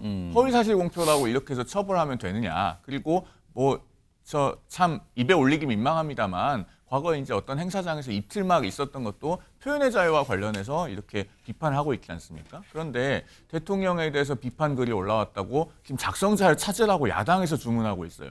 이게 말이 됩니까? 앞뒤가 안 맞는 얘기예요. 아무리 지금 그 상대 당에 대해서 내부적인 싸움을 붙이는 게 필요하다고는 하더라도 그렇게 말씀하시는 것은 민주당의 기본 가치와 노선과 철학에 전혀 맞지 않는데 혹시 제가 민주당의 가치와 노선에 대해서 좀 오해하고 있는 것이 아닌가 하는 생각이 순간적으로 들었습니다. 알겠습니다. 공방처럼 또 비춰지고 있습니다. 여당 내의 상황이었습니다. 자, 다음 주에 넘어갈 텐데요. 이건 영상으로 좀 먼저 만나보겠습니다.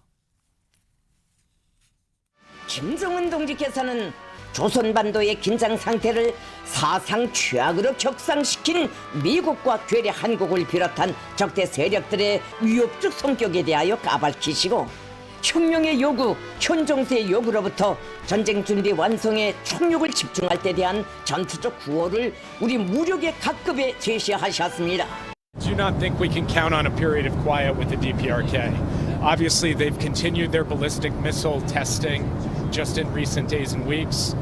The possibility of a seventh nuclear test remains ever present. It's something we're vigilant for. 자, 화면 좀 정리해보죠. 지금요, 미국, 러시아, 북한까지 요즘에 좀 심상치 않은 발언들이 나오고 있는데 화면 좀 먼저 보겠습니다. 이겁니다.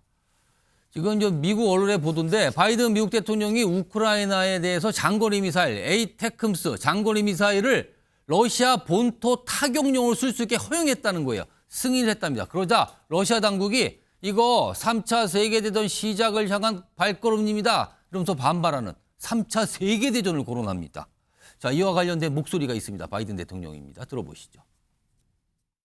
Biden now going to allow Ukrainian forces to use long-range U.S. weapons inside of Russia. Сьогодні багато в медіа говорять про те, що ми отримали дозвіл на відповідні дії. Але удари завдають не словами. Такі речі не анонсують. Ракети самі за себе скажуть. Обов'язково. 자, 그럼요. 지금부터 전문가 전화로 연결해서 이 얘기 좀 해보겠습니다. 박원권 이화여대 북한학과 교수 연결돼 있습니다. 박원권 교수님, 안녕하십니까? 네, 안녕하세요. 자, 우선 궁금한 게요. 미국이 우크라이나 제공한 미사일로 러시아 땅에다 발사해도 된다. 이걸 승인했거든요. 혹시 네. 이게 북한군이 이미 와 있지만 추가적인 북한군의 파병 이런 거 안 된다고 경고하는 의미가 있을까요? 이거 어떻게 봐야 됩니까? 뭐 그 의미도 포함해서 군사적으로 원래 필요했죠. 그 일종의 손발이 한쪽씩 묶인 상태에서 우크라이나는 러시아를 상대로 싸울 수밖에 없었거든요. 왜냐하면 러시아는 본토 멀리서 우크라이나를 때리는데 우크라이나는 공격 원점을 타격하지 못하고 일방적으로 그냥 막을 수밖에 없는 그런 불리한 상황이었습니다. 그래서 그간에 미국이 허용한 것은 이 고속 기동 포병 로켓 시스템 하이마스라고 불리는 건데 이거는 사거리 50마일, 80km 정도고요. 이게 국경 바로 너머 수준에 있는 러시아군 정도만 공격하는 것을 허가했는데 이번에 에이테킴스라고 불리는 이것은 사거리가 약 300km, 그러니까 상당히 러시아 안쪽으로 들어가고 러시아가 공격하는 그 원점을 타격할 수 있을 수준이 되는 거죠. 근데 문제는 그간 이것을 허락하지 않은 이유도 분명히 있지 않겠습니까? 일단 확전의 위험이 큽니다. 이렇게 우크라이나가 러시아 본토를 공격하면 민간인 피해가 발생할 수 있고 또 군사적으로 타격을 받으면 러시아는 더 강력한 무기를 동원할 수 있거든요. 이미 벌써 푸틴 러시아 대통령이 이것을 허용하면 이것은 미국과 유럽 동맹국을 상대로 무력으로 보복할 것이다라고 그렇게 얘기도 해놓은 상태고요. 근데 말씀하신 것처럼 바이든 행정부에서 이걸 결정한 거는 이제 두 가지. 방금 말씀하신 북한군도 분명히 관련이 있습니다. 러시아가 전쟁에 북한군을 투입하는 것에 대한 대응이다라고 그렇게 밝히고 있고요. 바이든 행정부가. 또 하나는 뭐냐면 현재 우크라이나가 전황이 그렇게 좋지 않습니다. 좀 불리한 상황이죠. 근데 우리가 알다시피 트럼프 당선인 같은 경우에는 24시간 만에 전쟁 끝나겠다고까지 얘기를 하고 있으니까 현재 그 최대치, 그러니까 러시아 본토 크루스크를 그 우크라이나가 점령하고 있는데 이것을 러시아가 탈환하려고 하고 있는데 이것을 막아야 된다는 거죠. 그렇게 해서 우크라이나도 일종의 조건이 있어야죠. 자신들이 점령하고 있는 러시아 영토와 빼앗긴 우크라이나 영토를 교환하는 그런 것이 필요하기 때문에 이번에 허용을 했다라고 볼 수 있습니다. 근데 러시아의 반응이 3차 세계대전을 언급했거든요. 우려선 3시 굉장히 좀 섬뜩한데 이런 표현을까지 써면서 반응을 하는 건 뭘까요? 그러니까 그만큼 이것이 자신들의 전황에 불리하게 작동할 수 있다라는 것이죠. 그러니까 아까 말씀드린 것처럼 이미 여러 차례 푸틴이 만약에 그런 것을 허용을 하면 이것은 미국과 서방에 직접 공격으로 간주해서 자신들도 무력을 쓰겠다라고 얘기를 하고 있고요. 방금 말씀드린 미국산 그 다연장 로켓 에이테킴스인데 그 사거리를 풀고 나니까 바로 영국과 프랑스도 우크라이나에 제공해주고 있는 250km짜리 그 미사일들이 있거든요. 이것도 다 허가를 했습니다. 그렇다면은 확전의 가능성이 있는 것이고 여기에 대해서 러시아가 대응을 하는데 과연 어떤 수준까지 대응을 할 것인가. 그러니까 서방과 미국을 공격하겠다 하는데 그건 또 쉬운 일은 아니거든요. 왜냐하면 러시아가 정말 그 나토 동맹국을 공격하게 되면 나토는 집단 안보지 않습니까? 그럼 나토 32개국이 다 같이 러시아를 대응하게 돼 있습니다.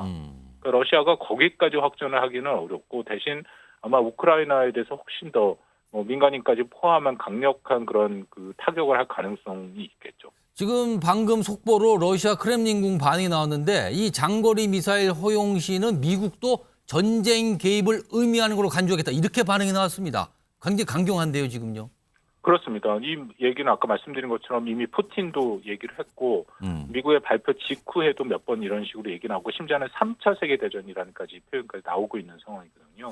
그만큼 러시아에게는 큰 부담이 되는 것은 분명한 거죠. 이런 상황에서 오늘 북한도 어떤 반응이 나왔어요. 김정은의 이름으로인데 일단 화면으로 시청자 여러분께 소개하고 인터뷰 이어가 보겠습니다. 이런 내용입니다. 김정은 위원장이 지난 15일에 직접 얘기한 건데 3차 세계대전이 일어날 수 있다는 불안을 키우고 있다. 이건 러시아하고 좀 똑같은 반응이에요. 핵, 무력, 한계 없이 강화해 나갈 것이다. 그리고 전쟁 준비 완성에 총력 집중하겠다. 이건데요. 박원근 교수님, 사실 그동안 미국 트럼프 당선인 확정 이후에 지금까지 별다른 반응이 없었거든요. 김정은. 근데 첫 반응이 사실 이겁니다. 3차 세계대전 핵무력 한계 없다. 전쟁 준비 완성이다. 이렇게 반응하는 거는 어떤 노림수가 있다고 봐야 될까요? 굉장히 강력한 대미 메시지를 발신했습니다. 그거 외에도 미 대선 후에 미국을 향해 원론적이긴 하지만 직접 비판 목소리도 더 명확히 냈거든요. 이런 표현도 했습니다. 파괴 집단의 우두머리 미국의 더러운 정체성. 이런 거친 표현들이 막 나왔거든요. 그러면서 자신들의 전략적 선택으로 우리의 적수 미국을 다스려야 된다라고 얘기를 했고 늘 김정은의 그 연설에 포함되는 겁니다만 핵 능력과 보유를 강조했죠. 자신들의 핵 능력은 절대 포기할 수 없고 오히려 훨씬 더 강화해야 된다는 얘기를 하고 있고 또 하나는 그 김정은이 북한군 우크라이나전 참전에 대해서는 언급하지는 않았습니다. 그 내용은 없었고 대신에 미국과 서방을 철저하게 비난을 했죠. 예. 이 전쟁 자체가 미국과 서방이 벌이고 있는 전쟁이다라고 얘기하면서 동시에 러시아 편들기도 했습니다. 네, 그런 것들이 김정은의 기본 메시지로 전달이 되고 있다라고 판단이 됩니다. 자, 그런 상황에서요. 지난 주말 페루입니다. 지금 뭐 다자 외교가 벌어지고 있는 장소였었는데 윤석열 대통령과 시진핑 중국 국가주석이 만났어요. 그런데 그 이후에 여러 가지 알려진 바로는 시 주석의 북한을 바라보는 태도가 좀 바뀐 거 아니냐는 분석이 많이 나오는데 박원근 교수님도 그렇게 판단하십니까? 그게 우리가 증거가 있어야 되지 않습니까? 예. 이게 두 번째 만남인데 2022년 11월 인도네시아의 발리에서도 한중 정상회담이 있었거든요. 그때도 윤 대통령이 똑같이 북한의 도발을 거론했고 예. 중국의 건설적 역할을 당부한다라고 얘기했더니 시 주석이 그때 뭐라고 대답을 했냐면 한국이 남북 관계를 적극적으로 개선해 나가기를 희망한다. 약간 한국 책임론 같이 얘기를 했어요. 그런데 이번에 똑같이 문제 제기에 대해서 중국 역시 한반도의 긴장을 원하지 않는다라고 대답을 했거든요.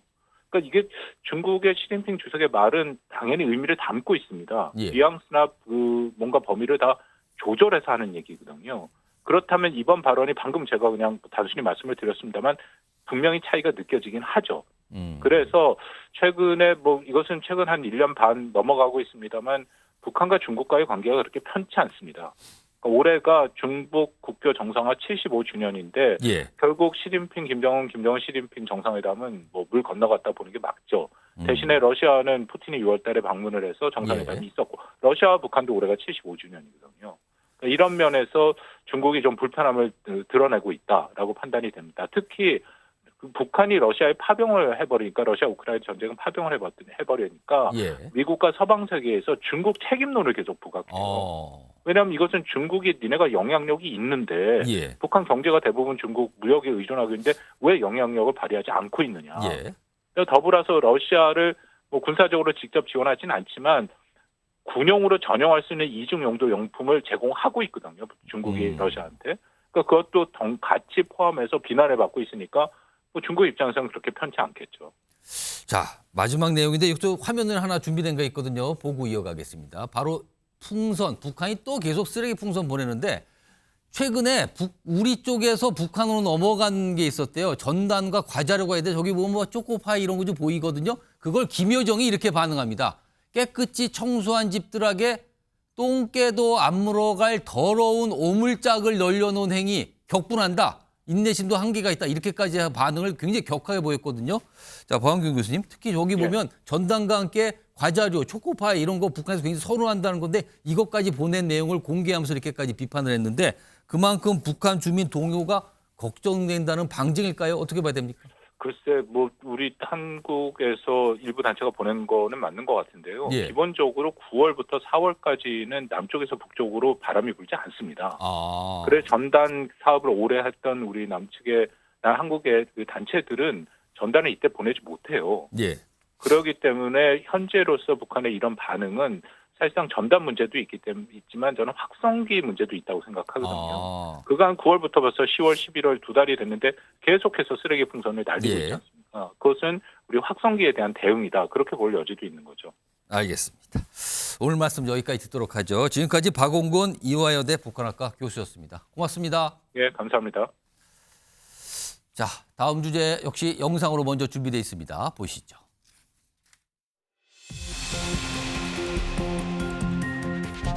우리 추석 때 배추 한 포기가 배추 한 포기가 이게 지금 얼마인 것 같아요 이게 정부에서도 예측을 잘못한 것 같아요. 2,000원이나 더 올랐다는 것은 시장 대책을 잘못했지 않나 이런 생각을 갖고 있어요. 추석 지나고 나면 중고랭지 배추가 출하가 많이 될 거다라고 여겼는데 너무 시간이 이례적인 없어서 제가 고민이라.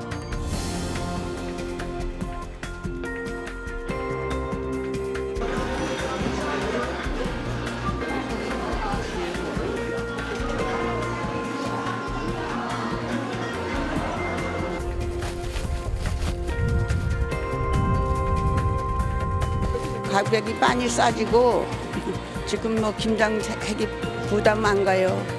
많이 싸져서 좋아요. 한 단 살 거 두 단 사도 될 정도로 가격 대비 괜찮은 것 같아서 마음이 좀 놓이는 것 같아요. 자, 지금 김장철이죠? 뭐 김장을 담그시는 집안도 계시고 아닌 집도 있겠지만 많은 분들이 김장 얘기하시는데 그동안요 값이 하도 올라서 배추가 아니라 금추라는 별명까지 붙었는데 요즘에 이 배추값이 좀 안정됐다는 얘기가 계속 들리고 있는데 일단 화면으로 그래프로 좀 정리해봤습니다. 보시면 좀 알 수 있을 거예요. 이게 지난달까지만 해도 포기당 뭐 8,000원 넘어갔어요. 근데 많이 떨어졌죠. 지금 3,200원대. 그리고요 이 가격은요 2019년부터 지난해까지 평년 정도 평균 가격 따져보는 거하고 비슷합니다. 한 3,500원대. 많이 내려갔거든요. 63% 이상이나 하락한 상태입니다. 짧은 기간에요. 자, 그럼 지금부터 농산물 물가와 관련된 얘기 해보겠는데요. 오늘 특별히 송민영 농림축산식품부 장관 나와 계십니다. 안녕하십니까? 안녕하세요. 자, 일단 표정이 밝으신 거 네. 보니까 물가를 약간 잡았다는 느낌이 드는데 네. 지금 김장철에서 많은 분들이 사실은 한 달 전에 걱정들 하셨어요. 많으셨어요. 김장 이거 어떡하나 이렇게 네. 비싼 걸 어떻게 했는데 네. 지금 많이 떨어졌는데 지금 물가 상황 어떻습니까? 네, 지금 화면에서 보여주셔서 너무 지금 마음이 좋은데요. 네, 지금 말씀 주신 것처럼 최근에 배추, 무 등의 김장 주재료, 그다음에 부재료까지 매우 안정적으로 공급 여력이 생겼습니다. 특히 배추 같은 경우에는 말씀 주신 대로 굉장히 한 달 전까지만 해도 불안했었잖아요. 예. 근데 최근에는 일단 기상 상황이 매우 배추 생육에 좋은 그런 상황이 되었고요. 우리 농업인들이 생육 관리를 엄청 열심히 하셨습니다. 그리고 출하 지역도 확대되면서 도매 가격 같은 경우에는 2,000원대에서 안정화되고 있고 소매 가격은 지금 말씀드린 대로 3,000원대에서 안정화되고 있습니다. 일부 또 대형마트는 뭐 1,000원대까지도 등장을 하였습니다. 그리고 특히 이제 우리 김장 배추 같은 경우 최대 주산지가 호남 지역인데 호남 지역 출하가 본격화되면서 앞으로 배추 가격은 조금 더 하향 안정화될 것이라고 전망을 합니다. 그래서 김장 비용들 이야기 많이 하시는데요. 평년의 김장 비용이 4인 가족 기준으로 해서 배추 20포기 정도 하는데 약 22만 원 정도였거든요. 근데 저희가 지난주 금요일 날 한번 그 계산을 해봤더니 평년보다도 한 5.6% 올해는 좀 더 떨어질 것으로 그 지난주 금요일 가격 그리고 앞으로는 더 좀 안정화되지 않을까 이렇게 조심스레 전망을 해봅니다. 자, 배추 얘기 나오는데 사실 이제 주무부처 장관님이시니까 많은 분들이 지금 정부에서 이렇게 지원하는 것도 있다고 그러는데 지금 소비자들이 사실 궁금하시는데 이제 김장을 하기 위해서 배추를 구입해야 되는데 어디 가서 사시면 가장 좋습니다. 이걸 좀 추천하신다면요. 맞아요. 지금 대형마트하고 중소형마트 온라인 등에서 정부하고 유통업체하고 협력해서 최대 40% 할인 지원을 하고 있습니다.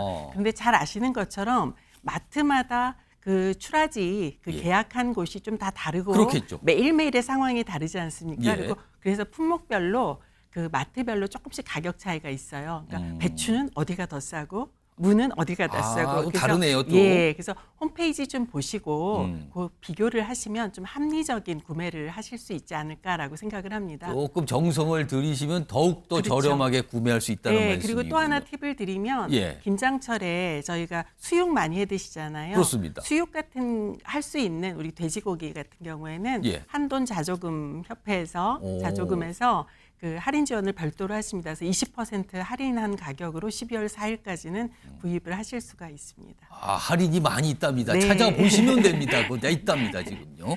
좋은 말씀 해주셨고요. 이런 가운데 사실 최근에 뭐 K가 붙은 게 전 세계적으로 인기지만 음식도 그래. 이른바 K푸드 수출이 많은데 사상 처음으로 100억 달러 달성이 이제 곧 임박했다 이런 얘기 나오는데 이게 어떤 의미가 될까요? 이게? 작년에 비해서 저희가 올해는 목표를 높이 잡아서 올해 K푸드 수출액을 100억 불을 목표로 하고 있습니다. 목표치가 그겁니까? 목표치가 그렇습니다. 근데 10월까지 지금 저희가 한번 추려봤더니 81억 9천만 불. 작년 동기하고 비교하면 8.7% 성장을 했습니다. 그래서 조심스럽지만 연말까지는 100억 불 목표 달성을 기대해 볼 수 있다. 기대해 볼 수 있다라고 조심스럽게 전망을 해 봅니다. 특히 반도체나 자동차 뭐 이런 것들은 굉장히 수출 주력 품목이라고 하잖아요. 그런데 K푸드가 이 정도면 우리 대한민국을 대표할 만한 그 10대 수출 전략 산업의 하나다라고 이렇게 저는 또 이야기를 드릴 수가 있을 것 같습니다. 이 정도 규모면 우리나라의 전략 산업 정도 되는 거 아닙니까? 이런 설명이신데 10대 전략 산업 중에 하나가 당당히 K푸드가 될 수 있다. 이렇게 생각하고 있습니다. K푸드의 종류가 워낙 많습니다. 근데 그 중에서도 딱 단연 돋보이는 게 라면이거든요. 라면, 네. 화면으로 좀 정리해 볼까요? 네. 저희가 준비한 그림이 네. 있어요. 바로 이겁니다. 라면 수출액이 지금요 올해 10월까지 1월부터 네. 10월까지 10억 달러가 넘어갔는데 네. 개수로 치면 20억 개가 넘어간 거예요. 맞습니다. 20억 개. 네. 말이 20억이지 전 세계 인구가 80억이면은 네. 거의 4분의 1은 라면을 하나씩 먹었다는 맞습니다. 소리인데요. 이게 분당 4,700개가 수출하는 셈인데 네. 역대 최대치랍니다. 맞습니다. 이 라면 이거 네. 라면이 이 정도면 전 세계 사랑받는 건데 이유가 어디 있다고 봐야 될까요? 이게 SNS에서 예. 라면 챌린지 같은 거 보셨을 아. 거예요. 아마 인권님도. 근데 우리 한류 컨텐츠에 대해서 전 세계에서 관심이 많습니다. 예. 그러니까 드라마나 영화 같은 데서 한국 사람들이 먹는 걸 보고 나도 좀 따라해보고 싶다 이런 욕망들이 생기고요. 예. 그래서 SNS에 챌린지도 올릴 만큼 굉장히 인기가 있습니다. 여기에 더해서 우리 라면 수출업체들이 나라마다 그 선호를 잘 반영한 그런 라면들을 만들기 시작했다는 거예요. 그래서 뭐 예를 들면 중국 같으면 뭐 마라탕면, 예. 그 일본 같으면 야끼소바면 이런 식으로 그 나라에 맞는 라면들을 만들어서 브랜드는 수출을 우리나라 하면서 거지만 그렇죠. 그 음식의 그 풍은 그 국민들의 나라 거. 예, 기호를 그리고 이건 한국 사람들이 즐겨 먹는 라면이야. 이런 것들이 이제 세계 사람들이 따라해보고 싶다. 이런 것들이 이제 서로 막 상승 효과를 낸 거죠. 그래서 예. 아까 또 말씀하셨지만 전 세계 4명 중 1명은 우리 라면을 먹은 셈이고요. 그렇습니다. 이게 면발 길이를 저희가 한번 환산해 봤거든요. 예. 지구를 2,600바퀴 돈 거고 2,600 바퀴요? 네. 아까 분당으로 이야기하셨잖아요. 초당으로 하면 훨씬 실감납니다. 초당 79개씩 팔리는 겁니다. 초당이요? 초당. 엄청난데요. 그게 정말 대단한 겁니다. 예, 라면을 가지고. 전 세계가 우리나라 라면을 굉장히 좋아하고 있다 이런 네, 얘기인데. 네. 자, 그러면요. 사실은 이 정도지만 우리가 또 이거에 만족하면 안 되거든요. 그렇습니다. 이 K푸드 앞으로도 계속 커질 것 같은데 네. 어떤 전략 같은 걸 좀 갖고 계십니까? 일단은 저는 수출 영토를 확대하는 게 중요하다라고 생각합니다. 지금까지 우리 수출은 미중일에 좀 한정되어 있었고 미중일 시장이 차지하는 비중이 46%거든요. 예. 근데 세계 인구의 30% 정도가 중동, 중남미, 인도에 거주하고 있습니다. 이 시장을 좀 공략을 해야 되겠다라고 생각을 하고 있고요. 예. 그래서 그 시장에 그 대형 바이어들을 발굴을 해내고요. 거기에 이제 국민들이 우리 식품들을 체험할 수 있는 팝업 스토어 같은 것들 열어서 홍보를 해서 예. 저변을 좀 넓히는 일들 뭐 이런 걸 하려고 합니다. 그리고 여기에 더해서 그 가공식품뿐만 아니라 우리 신선농산물, 김치 등과 같은 예. 라면하고 어울리는 김치, 라면 먹고 난 다음에 음료를 마셔야 되겠어, 디저트로 과자를 먹겠어, 먼저 이럴 수 있지 않습니까? 그래서 예. 뭐 그 또 김치라든가 포도라든가 뭐 딸기라든가 이런 신선식품들도 좀 수출을 확대하기 위해서 예. 수출 통합 조직을 통해 그 처음 생산 단계부터 관리를 좀 하는 겁니다. 그리고 그 나라의 우리 신선 농산물에 대한 마케팅도 강화하고요. 예. 뭐 그다음에 그 물류 체계가 있지 않습니까? 예. 우리 국내 국외 물류 체계에도 그 강화를 하고 이런 방식으로 해서 좀 우리 가공식품과 신선식품, 신선 농산물들이 전 세계에 고루고루 수출이 될 수 있도록 그렇게 하려는 전략을 가지고 있습니다. 자, K푸드. 뭐 요새 뭐 워낙 전 세계에서 이렇게 잘 보고 있고 또 즐기고 있고 이렇기 때문에 수출도 많이 늘어난다는데 여러 가지 전략을 좀 갖고 계신데 자, 그런데요.